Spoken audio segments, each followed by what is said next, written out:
அப்ப ஜாயின் பண்ற பல பேர் வந்து விட்டுட்டு போறாங்க. ஃபர்ஸ்ட் நாளே விட்டு போறாங்க. அப்ப இப்ப நான் சொல்ற சினாரியோ என்னன்னா, பிசினஸ் கன்டினியூஸா பண்ணி அடிக்கிறவங்களோட நிலைமையே இதுங்கும்போது, நீங்க எங்க இருக்கிறீங்க? நீங்க எந்த கேட்டகரி கேட்கறீங்கன்னு யோசிச்சு பார்த்துக்கோங்க.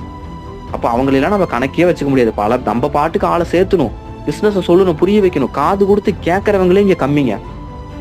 காது குடுத்து கேட்டு டெய்லி இந்த ட்ரெய்னிங்க வந்து உட்காந்து இது என்ன இருக்குன்னு நம்ம பார்க்கணும், கத்துக்கணும், இந்த பிசினஸ பண்ணணும்னு நினைக்கிறவங்களே கம்மி.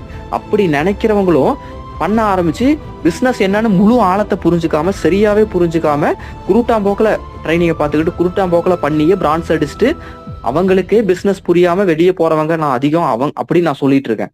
ஆனா நீங்க எங்க பேசிட்டு இருக்கிறீங்கன்னு பாருங்க. நீங்க ஜஸ்ட் பிகினிங்கே அப்ப இங்க நான் என்ன நான் சொல்ல வரேன்னா, அதெல்லாம் ஒண்ணுமே ஏன்னா பிசினஸ் அப்படிங்கிறது எல்லாரும் வந்துர மாட்டாங்க. இப்ப இந்த நம்ம இந்தியால பார்த்தீங்கன்னா, எவ்ளோ கிட்டத்தட்ட வந்து 150 கோடி மக்கள்